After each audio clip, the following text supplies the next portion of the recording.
सन 1875 में चलकड़ के एक निर्धन परिवार में एक शिशु का जन्म हुआ।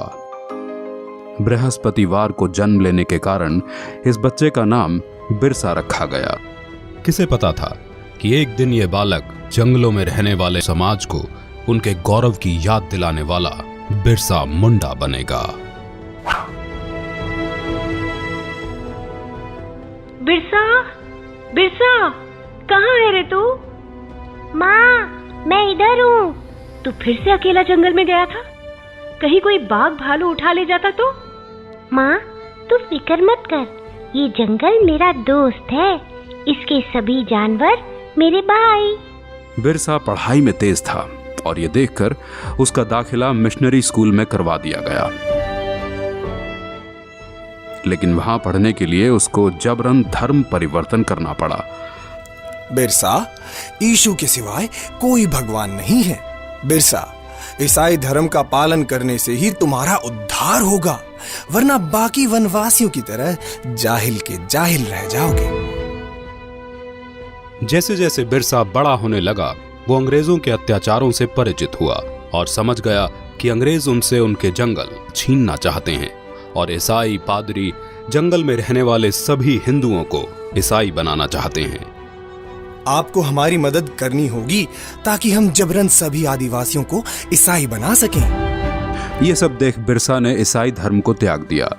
हम आदिकाल से इन जंगलों में वास करते आए हैं, ये जंगल हमारे हैं। धर्म परिवर्तित करके अंग्रेज हमसे हमारे जंगल नहीं छीन सकते। भाइयों, अंग्रेजों के सामने मत झुको, आत्मसम्मान के लिए खड़े हो। बिरसा के अनुयायी गांव-गांव में जाकर बिरसा की इस शिक्षा का प्रचार करने लगे।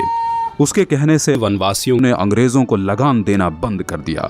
ये सब देख अंग्रेजी हुकूमत तिल में ला गई और उन्होंने बगावत भड़काने के जुर्म के लिए बिरसा को 2.5 साल की कठोर कारावास की सजा सुनाई। लेकिन बिरसा का आंदोलन अब रुकने वाला नहीं था। न वनवासियों ने लगान दिया, न बेगारी की।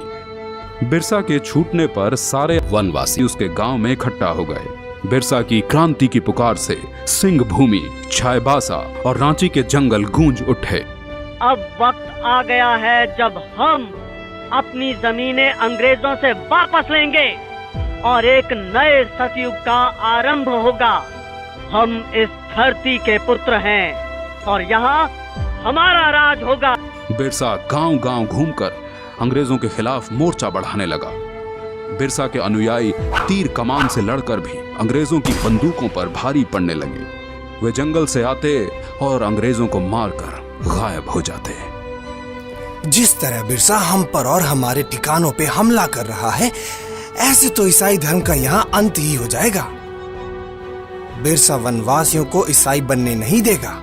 हम बिरसा के सिर पर भारी इनाम रखेंगे, फिर देखते हैं वो भागकर कहाँ जाता है। हाँ, क्यों नहीं? रुपयों के लालच से भी किसी वनवासी ने बिरसा से गद्दारी नहीं की और अंग्रेजों को एक के बाद एक हार का सामना करना पड़ा। एक बार जंगल में खाना बनाने के धुएं से अंग्रेजों को बिरसा के ठिकाने का पता चल गया। सभी वनवासी सरदार बिरसा समेत पकड़े गए और उन्हें सख्त कारागार में डाल दिया गया। बिरसा की कमर और पैरों में लोहे की बेड़ियां डाल उसे एक छोटी सी कोठरी में बंद कर दिया गया। अंग्रेजों ने उसके खाने में आर्सेनिक नाम का जहर डालकर उसे मरवा डाला और दुनिया को ये बताया कि वो हैजे से मर गया। मात्र 25 वर्ष की आयु में बिरसा अपने धर्म और देश की रक्षा के लिए शहीद हो गया। 25 साल में इतना कुछ करने वाला कोई आम इंसान नहीं हो सकता और यही कारण है कि बिरसा मुंडा को भगवान का अवतार माना जाता है।